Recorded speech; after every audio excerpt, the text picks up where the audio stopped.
El 22 de junio de 1944, mientras la atención de Occidente se centraba en Normandía, el colapso decisivo del ejército alemán estaba ocurriendo en el frente oriental, específicamente en Bielorrusia. La Unión Soviética preparó una ofensiva meticulosamente calculada, oculta tras una exhaustiva campaña de engaño. Más de 2 millones de soldados, junto con miles de tanques y cañones autopropulsados, fueron reunidos con un único objetivo: destruir al grupo de ejércitos centroalemán, una piedra angular de la Wehrmacht y el eje del frente oriental. La doctrina operativa soviética era la batalla en profundidad, que consistía en crear brechas en la línea enemiga, explotar estas aperturas y luego ejecutar cercos a gran escala para aislar y aniquilar a las formaciones enemigas. El enfrentamiento resultante fue brutal. En solo 3 semanas, las líneas alemanas se derrumbaron. Minsk fue capturada, cerca de 30 divisiones alemanas fueron aniquiladas y más de 300.000 soldados alemanes resultaron muertos, heridos o hechos prisioneros. Esta fue la Operación Bagration. Para 1944, el frente oriental era muy diferente de lo que había sido en 1941. El ejército soviético no solo era más grande, sino también operacionalmente superior. Su estructura de mando había dominado la coordinación del fuego de artillería, el movimiento de reservas y el arte de convertir una penetración a nivel de compañía en un colapso a nivel de cuerpo de ejército.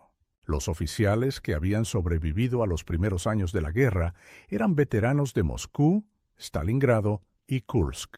Habían aprendido lecciones críticas como ocultar masivas concentraciones de artillería y sincronizar ataques en múltiples frentes para destrozar el sistema defensivo enemigo. En el bando contrario, los alemanes desplegaron 4 ejércitos dentro de un saliente de 600 kilómetros en Bielorrusia. Esta fuerza consistía en aproximadamente 38 divisiones, significativamente más débiles en personal y equipo que sus contrapartes de 1941, lo que las dejaba con poca capacidad para absorber una ofensiva sorpresa. El plan para la Operación Bagration implicaba golpear el balcón bielorruso con 4 frentes soviéticos en una secuencia de ataques desde diferentes ángulos, diseñados para aplastar progresivamente al enemigo. La campaña de engaño que la acompañaba se ejecutó con precisión. Se evacuó a los civiles de las áreas de concentración para evitar fugas de inteligencia. Se impuso un estricto silencio de radio y se utilizó el reconocimiento aéreo para verificar la eficacia del camuflaje. Las unidades rotaban hacia la retaguardia para ensayar maniobras sin llamar la atención. Por la noche, columnas enteras de tanques y camiones se movían hacia Bielorrusia con las luces apagadas. Simultáneamente, se llenaron aeródromos secundarios con aviones falsos y cazas y bombarderos reales que mantenían el silencio de radio. Para engañar aún más al alto mando alemán, los soviéticos reforzaron activamente la creencia de que la principal ofensiva de verano se dirigiría a Ucrania, siguiendo un patrón que los alemanes ya esperaban. El engaño fue un éxito. Berlín concluyó que la amenaza principal estaba en el sur y, en consecuencia, trasladó divisiones blindadas lejos del sector decisivo en Bielorrusia. El grupo de ejército centro, ya deficiente en hombres y material, fue despojado de divisiones, tanques y artillería vitales justo antes del ataque. Para agravar esta vulnerabilidad, Hitler emitió una estricta orden de no retirada, que, aunque pretendía ser una muestra de resolución, en la práctica condenó a sus fuerzas estáticas a la destrucción.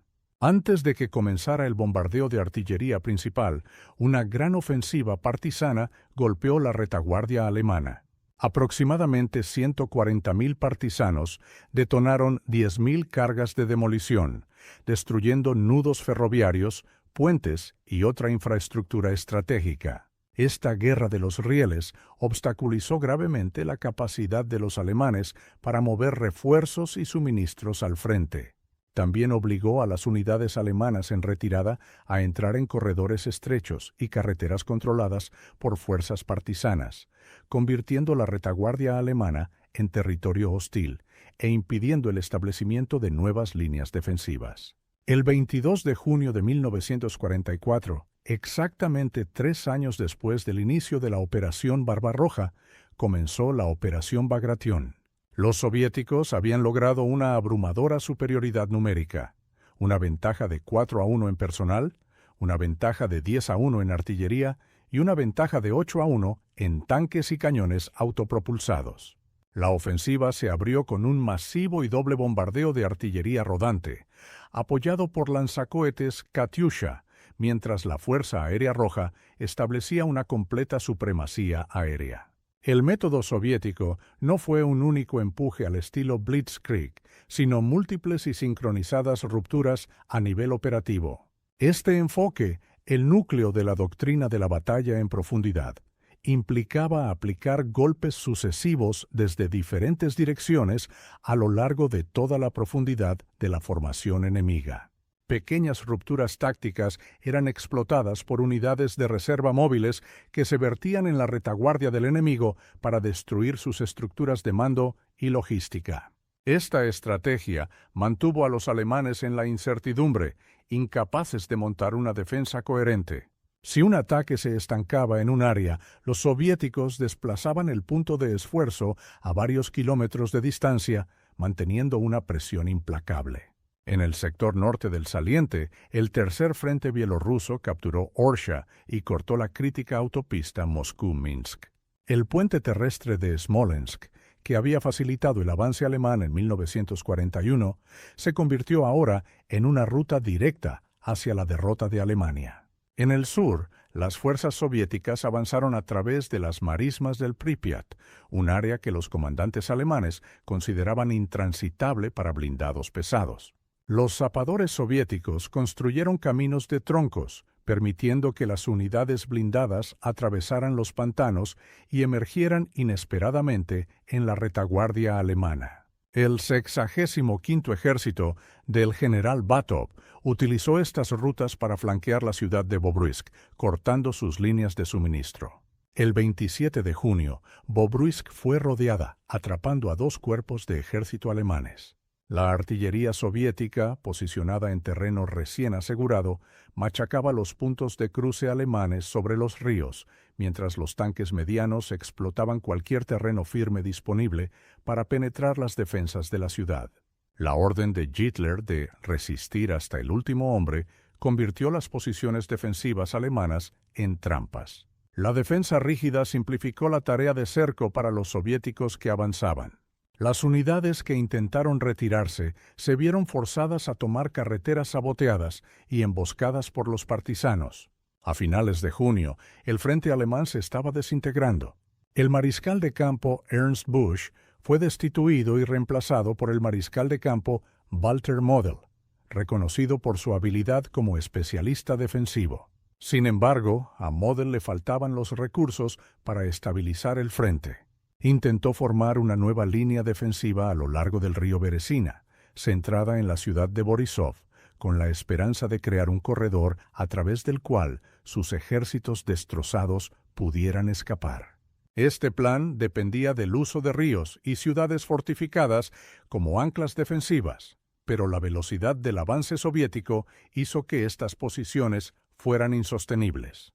Las fuerzas soviéticas las eludieron, flanquearon y arrollaron antes de que se pudiera organizar una defensa estable. Al noroeste de Minsk, la 5ª División Panzer alemana libró una desesperada acción de retaguardia, infligiendo pérdidas a las columnas blindadas soviéticas, pero desangrándose en el proceso. El 5º Ejército de Tanques de la Guardia Soviético, sin embargo, continuó su avance implacable. Las capacidades logísticas soviéticas, enormemente mejoradas por los camiones estadounidenses suministrados por el programa de préstamo y arriendo, les permitieron mantener el impulso de la ofensiva al traer rápidamente reservas y suministros, una hazaña que el sistema logístico alemán, en gran parte tirado por caballos, no podía igualar. Las pinzas soviéticas se cerraron alrededor de Minsk. El 3 de julio de 1944, la ciudad cayó. La orden de evacuación alemana se emitió demasiado tarde, atrapando a aproximadamente 100.000 soldados del 4º Ejército en una vasta bolsa al este de la ciudad. Perseguidas por partisanos en los bosques y machacadas por la aviación y la artillería soviéticas en las carreteras, las unidades cercadas se desintegraron. La mayoría fueron muertos o capturados. Con esto, el Grupo de Ejército Centro dejó de existir como una formación militar coherente. Divisiones enteras fueron borradas del orden de batalla alemán. El 17 de julio de 1944, la escala de la victoria fue demostrada al mundo. En un evento de propaganda con el nombre en clave de Operación Gran Vals, más de 50.000 prisioneros de guerra alemanes fueron obligados a marchar por las calles de Moscú.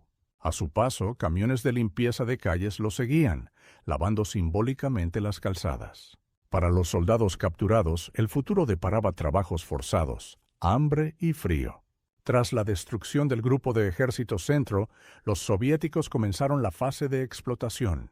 A principios de julio, la ofensiva avanzó en múltiples direcciones. Hacia el norte, el primer frente báltico abrió una brecha entre el Grupo de Ejércitos Norte y los restos del Grupo de Ejércitos Centro, alcanzando el Golfo de Riga y aislando al Grupo de Ejércitos Norte en los estados bálticos.